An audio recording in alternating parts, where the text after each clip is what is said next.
नमस्कार दोस्तों, आपका स्वागत है राज मोटिवेशनल एंड स्पिरिचुअल स्टोरीज़ में। आज की कहानी का शीर्षक है राज्य का उत्तराधिकारी। एक राज्य में एक पराक्रमी राजा का शासन था। उसकी कोई संतान नहीं थी। ढलती उम्र के कारण राज्य के भावी उत्तराधिकारी को लेकर वह अत्यंत चिंतित था। अनेक वैद्यों को दिखाने के बाद भी वह संतान सुख से वंचित ही रहा। अंततः उसने राज्य के ही किसी योग्य नवयुवक को राज्य की बागडोर सौंप देने का निश्चय किया। भावी उत्तराधिकारी के चयन हेतु उसने योग्यता परीक्षण का आयोजन किया। इस हेतु एक शानदार महल का निर्माण करवाया गया। महल के दरवाजे पर गणित का एक समीकरण अंकित कर पूरे राज्य में घोषणा कर दी गई कि राज्य के सभी नवयुवक महल का दरवाज़ा खोलने हेतु आमंत्रित हैं। दरवाजे पर अंकित समीकरण हल कर दरवाज़ा खोलें। जो दरवाज़ा खोलने में सफल होगा उसे महल उपहार स्वरूप प्रदान किया जाएगा और साथ ही राज्य का उत्तराधिकारी भी घोषित कर दिया जाएगा। घोषणा के दिन से ही उस नव निर्मित महल में नवयुवकों का तांता लग गया। सुबह से लेकर शाम तक नवयुवक वहां आते और दरवाजे पर अंकित गणित के समीकरण को हल करने का प्रयास करते, किंतु आश्चर्य की बात थी कि कोई भी उसे हल नहीं कर पा रहा था।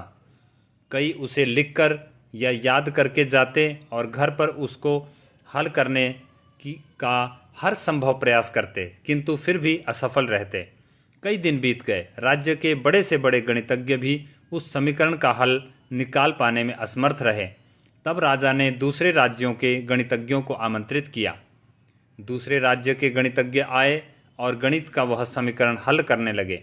जैसे जैसे दिन ढलता गया, एक एक करके गणितज्ञ वहां से जाते गए। अंत में मात्र 3 लोग शेष बचे। उसमें से जो 2 दूसरे राज्य के गणितज्ञ थे, किंतु तीसरा गांव का एक साधारण सा युवक था। दोनों गणितज्ञ जहां गणित का समीकरण हल करने में लगे हुए थे, वहां युवक एक कोने में खड़ा होकर उन्हें देख रहा था। राजा ने जब उसे यूं खड़ा देखा तो पास बुलाकर पूछा, तुम दरवाजे पर अंकित समीकरण हल क्यों नहीं कर रहे? युवक बोला, महाराज, मैं तो बस यूं ही इन नामी गिरामी गणितज्ञों को देखने आया हूँ। ये अपने राज्यों के इतने बड़े गणितज्ञ हैं, इन्हें समीकरण हल करने दीजिए। यदि इन्होंने हल निकाल लिया तो राज्य के उत्तराधिकारी बन जाएंगे। इससे बड़ी खुशी की बात और क्या होगी। यदि ये समीकरण हल नहीं कर पाए तब मैं कोशिश करके देखूंगा। इतना कहकर युवक एक कोने में बैठकर गणितज्ञों को देखने लगा। पूरा दिन निकल गया और शाम घिर आई, किंतु दोनों गणितज्ञ समीकरण हल नहीं कर पाए। उनके मस्तिष्क में पूरे दिन मात्र एक ही प्रश्न घूम रहा था कि आखिर इस समीकरण में ऐसा भी क्या है, कैसे ये हल होगा, कैसे महल का दरवाज़ा खुलेगा।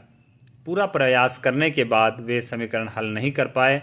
जब उन्होंने हार मान ली तो कोने में बैठा युवक उठकर दरवाजे के पास गया और जाकर उसे धीरे से धक्का दे दिया। जैसे ही उसने दरवाजे को धक्का दिया, दरवाज़ा खुल गया। दरवाज़ा खुलते ही लोग उससे पूछने लगे कि तुमने ऐसा क्या किया कि महल का दरवाज़ा खुल गया?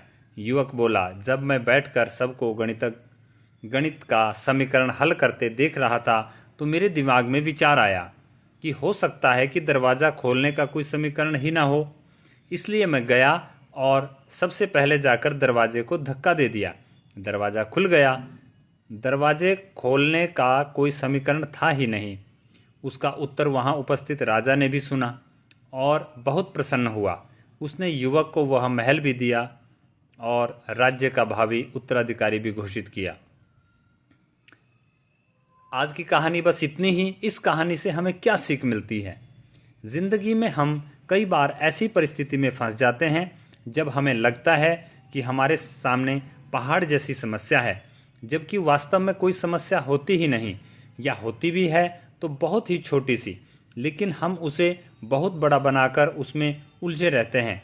बाद में उस समस्या का समाधान अपने आप ही निकल जाता है, या फिर थोड़े से प्रयास के बाद तब हमें एहसास होता है कि इतनी सी समस्या के लिए हमने कितना समय बर्बाद कर दिया।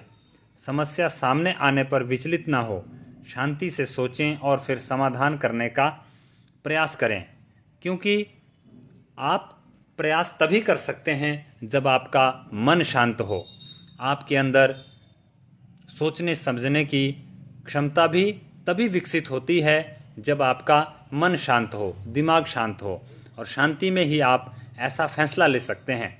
तो हमारे जीवन में जब भी हमारे सामने कोई ऐसी परिस्थितियां आए जहां पर हमें इस तरह की किसी समस्या का सामना करना पड़े, तो हमें विचलित नहीं होना चाहिए, अथवा शांति से हमें उस समस्या का निदान के बारे में सोचना चाहिए। तभी हम बड़ी से बड़ी समस्या को हल कर सकते हैं। तो आज की कहानी बस इतनी ही सी। आपको ये कहानी कैसी लगी कृपया कमेंट सेक्शन में ज़रूर बताएं, और इसी तरह की कहानियों के लिए और इससे भी बेहतर अच्छी कहानियों के लिए आप बने रहिए राज मोटिवेशनल एंड स्पिरिचुअल स्टोरी। हमारे चैनल का नाम है RNDD स्टूडियोज़। धन्यवाद।